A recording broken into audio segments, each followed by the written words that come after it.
This is the live daily briefing of the Israeli Citizen Spokesperson's Office. We're live on Instagram, X, YouTube, and LinkedIn, and available afterwards wherever you get your podcasts. Please start submitting questions in the chat, and as always, like and subscribe to help us reach a wider audience.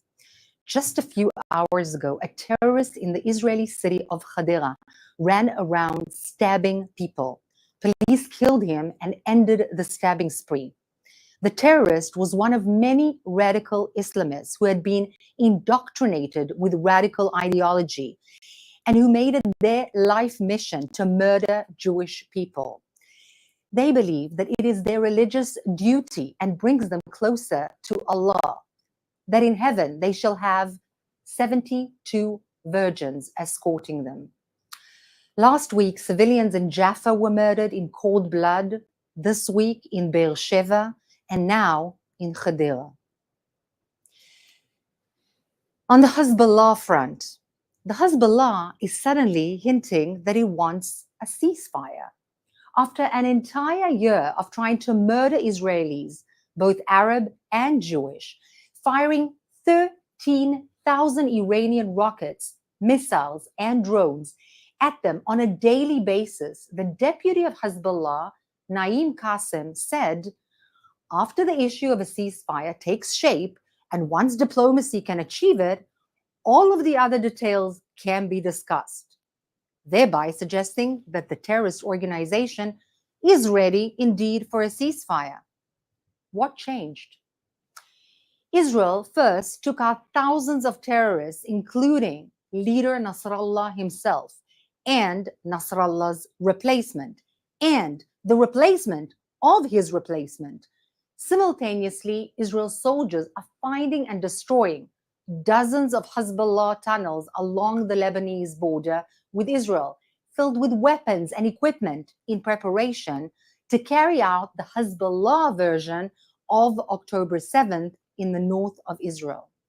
The US State Department spokesperson said it best. Obviously, we don't trust the Hezbollah. He clarified that Hezbollah's ceasefire offer is meaningless without it disarming and withdrawing from Israel's border, per the UN Security Council Resolution 1701, and added that Hezbollah's ceasefire talk shows that Israel is being successful in actually weakening it. It is absolutely heartwarming that the Hezbollah is all of a sudden interested in a ceasefire after incessant bombardment of Israeli civilians for almost an entire year, including right now. But with all respect, it is not as if they're suddenly interested in peace. They did, after all, knowingly fire at a soccer field in an Arabic-speaking village in the north of the country, murdering 12 innocent children, and wounding many more. What they're really interested is simply not ending up like the Hamas. What Israel is doing in the south of Lebanon is to push away the Hezbollah in self-defense, just like it said it would, so that 60,000 Israeli civilians, both Jewish and Arab, who had been evacuated from their homes, can go back home in safety. Lebanon's Christians, Druze, and Sunnis hate the Hezbollah, a Shiite arm, I remind you, of the Islamic Republic of Iran. Actually, the Lebanese remember Hezbollah's assassination of their former prime minister, Rafiq Hariri. They also remember Hezbollah dragging them into a war with Israel in 2006, using Lebanon as a platform from which to attack Israel. Rather than protecting Lebanon, as Hezbollah claims it does, the terror group actually endangered. This is actually an amazing opportunity for Lebanon to regain Hezbollah stronghold after it having oppressed the Lebanese people the 1-year anniversary since the Hamas massacre of October 7. At 11 a.m., Tel Aviv was fired. At 5:45 p.m., Tel Aviv was fired on from the east by the Houthis in Yemen. At 11:15 p.m., Tel Aviv was fired on from the north by Hezbollah in Lebanon. Israel is not in a war with Hamas or Hezbollah or the Houthis. Israel is under attack from the Islamic Republic of Iran's terror branch in Gaza, its terror army in Lebanon, and its terror pirates in Yemen. It is also under attack from the Palestinian agents of the Islamic Republic of Iran in Judea and Samaria, the West Bank, and from its Shiite militias in Syria and Iraq. And above all that, Israel is under attack from Iran's regime itself directly, which has fired hundreds of missiles and drones from Iranian soil. Now, let's take some questions from our audience watching live on social media.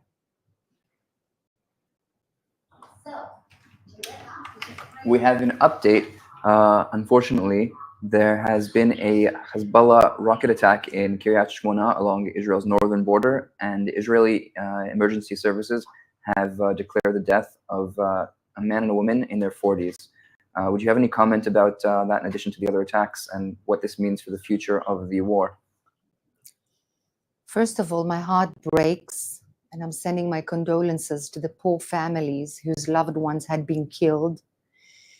This again just emphasizes how recklessly and indiscriminately the Hezbollah is shooting at Israeli civilians, how the Islamic Republic of Iran is trying to demonize Israel, attack its civilians day in, day out in order to weaken Israel, weaken the civilian strength, the resilience, and to actually allow the world to be focused here instead of on its rampage on getting nuclear power.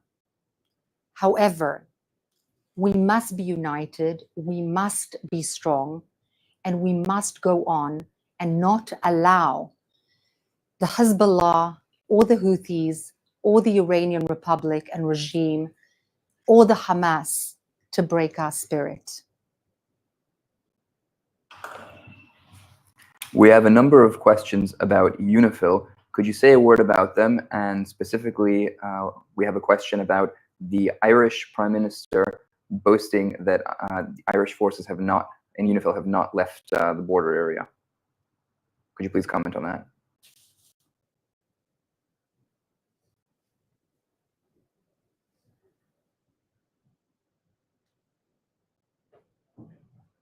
We have a number of questions about UNIFIL, and specifically the Irish forces that have refused to leave the border area as being reported by the Irish government. Do you have any comments about that and perhaps an explanation about UNIFIL? UNIFIL is a UN peacekeeping force that had been established for the sole purpose of making sure the two UN resolutions that had been decided almost 16 years ago, in fact, actually, I correct myself, 18 years ago, in order to make sure two things happen. One, that the Hezbollah, the terrorist, designated terrorist organization, does not come close to the Israeli border. And the second thing, that they will be disarmed. First of all, there is an absolute failure by UNIFIL to do those two things, because the Hezbollah were armed and were using those arms against Israel. But also they did not only not move from the Israeli border, they came closer to the Israeli border, and they were literally on top of the Israeli border. So the UNIFIL force, the peacekeeping force, did not keep peace, nor did it actually do what it was meant to do. And the fact that the Irish government actually puts its own civilians, its own soldiers in this UNIFIL in danger after the IDF is protecting its own civilians from the Hezbollah, which UNIFIL did not prevent from being armed and did not prevent from coming closer. They're putting the Irish forces in danger because the Israeli army will retaliate. It has no choice but to retaliate. It's its responsibility to retaliate and to make sure Israeli civilians are safe. That's what the Irish government is saying. We actually support the Hezbollah. We will put our citizens in the place of danger, and we will do everything just in order not to listen to the IDF and to the Israeli government. No comment. We have a question from Jane Tarzan, which asks, what's the trust test with Hezbollah, an entity that has spent decades wanting to destroy Israel? My apologies. The question is, what's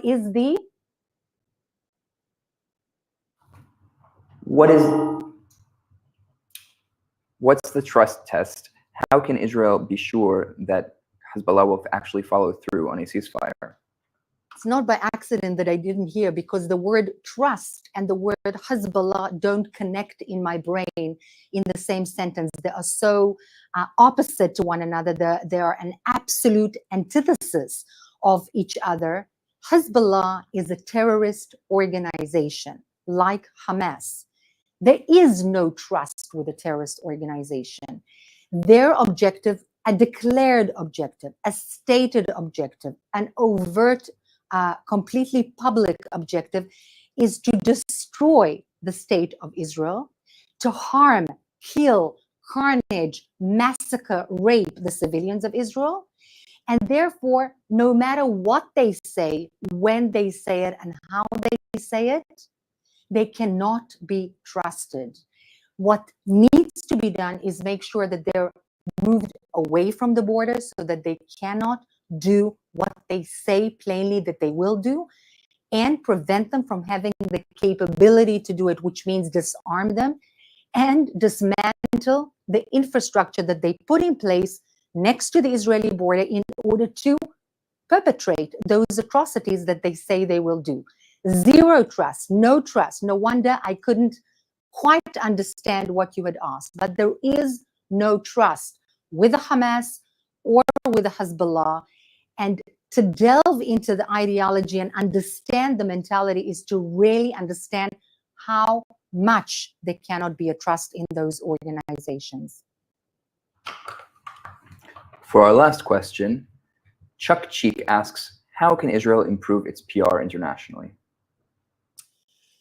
The million-dollar question. Thank you. First of all, Israel does not put a lot of effort or enough effort into this very important tool. Next to the military capability, there needs to be also, perhaps not PR, but just an explanation, a kind of a narrative telling of what is going on here from our point of view, how people feel that they're displaced from their homes for over a year. What a traumatic experience the 7th of October really was, and how traumatized people really are. is not being forwarded enough. It's not being establishment of the state of Israel, and it needs to be done. If not by the government, done by perfectly English-speaking people, but also vast majority, if not all, of the Arab world, the networks that completely lie and tell a they are the ones, the only ones that the Arab world hears. Very often, media is being heard, and therefore we have a need to have a message. So thank you for asking that and for putting that on the table. And I dare you and challenge you to be that. Thank you so much. That's all we have time for now. Thank you for tuning in. And of course, as always, we'll be back tomorrow at 3 p.m. Israel time.